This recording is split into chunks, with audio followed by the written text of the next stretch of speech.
Sobat Garuda Militer, pada hari Rabu tanggal 5 Juni tahun 2024, PT PAL Indonesia telah melaksanakan tahap penting dalam proyek pembangunan kapal perang Frigat Merah Putih atau Arrowhead 140, yaitu pemotongan plat baja pertama untuk unit kedua kapal Fregat Merah Putih nomor W000305 di workshop fabrikasi divisi kapal niaga. Pembangunan kapal Frigat Merah Putih ini merupakan lompatan besar bagi PT PAL, karena ini adalah kapal perang kombatan dengan tonase terbesar yang akan dibangun oleh perusahaan BUMN strategis ini. Melansir dari laman Indomiliter pada tanggal 6 Juni tahun 2024, spesifikasi kapal Frigat Merah Putih ini memiliki panjang 140 meter, lebar 19,75 meter, dan berat muatan penuh 6.626 ton.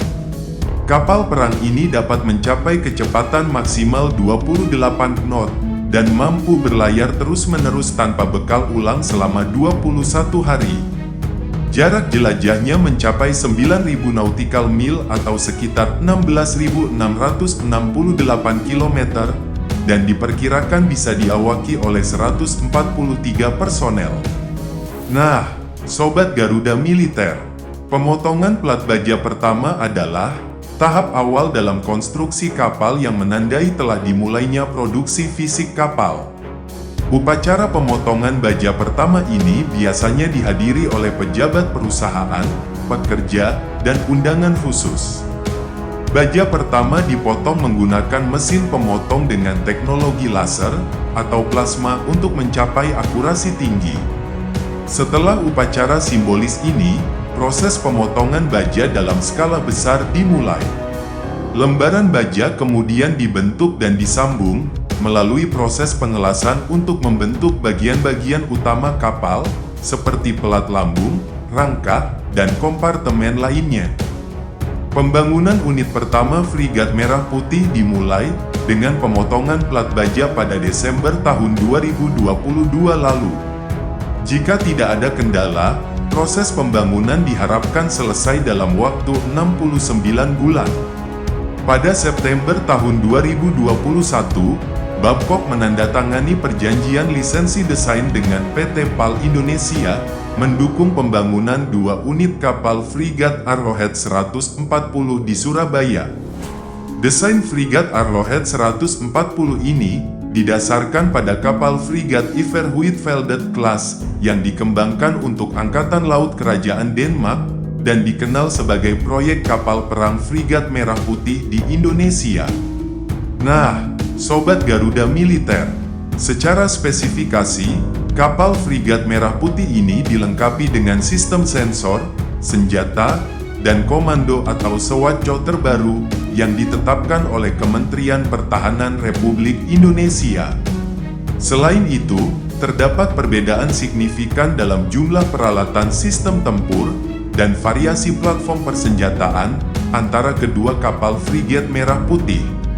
Kapal pertama maupun kapal Frigat Merah Putih kedua akan dilengkapi dengan lebih banyak persenjataan dibandingkan dengan desain awal Arrowhead 140 yang ditawarkan. Kapal Frigat Merah Putih ini akan dilengkapi dengan berbagai persenjataan canggih, termasuk sistem peluncuran vertikal VLS-12 sel untuk rudal permukaan ke udara SAM jarak menengah, VLS-12 sel terpisah untuk SAM jarak jauh, 16 sel VLS untuk rudal anti kapal, 2 meriam 76 mm, dan sistem senjata jarak dekat CIWS kaliber 35 mm. Semua pengadaan persenjataan ini akan dilakukan melalui skema Fit for Boat Not With atau FFBNW, yang berarti kapal akan dibangun dengan ruang dan fasilitas untuk sistem ini, meskipun tidak semuanya akan dipasang saat peluncuran awal. Dari kabar yang beredar, untuk sistem CMS dan meriam 76 mm akan dipasok oleh Leonardo, Kronos Squad untuk radar multifungsi, Cheng Radar Surveillance, Roketsan untuk rudal anti kapal Atmaca dan rudal pertahanan udara, meriam CIWS dari Rheinmetall Millennium. Nah, Sobat Garuda Militer, pembangunan kapal perang Frigat Merah Putih oleh PT PAL Indonesia ini tidak hanya merupakan pencapaian signifikan bagi industri maritim nasional, tetapi juga langkah strategis dalam memperkuat pertahanan maritim Indonesia. Dengan spesifikasi dan persenjataan canggih, kapal Frigat Merah Putih ini akan menjadi tulang punggung TNI Angkatan Laut, mampu beroperasi dalam berbagai misi dengan jangkauan yang luas dan daya tahan tinggi. Kemitraan dengan Babcock, serta penggunaan teknologi modern dalam proses konstruksi, menegaskan kemampuan Indonesia dalam memproduksi kapal perang yang kompetitif di kancah internasional. Proyek ini tidak hanya meningkatkan kapabilitas pertahanan, tetapi juga mendorong perkembangan industri dalam negeri dan meningkatkan kemampuan teknologi maritim Indonesia. Jangan lupa untuk like, subscribe, komen, dan aktifkan lonceng notifikasi agar tetap terhubung dengan Garuda Militer. Sampai jumpa di video berikutnya.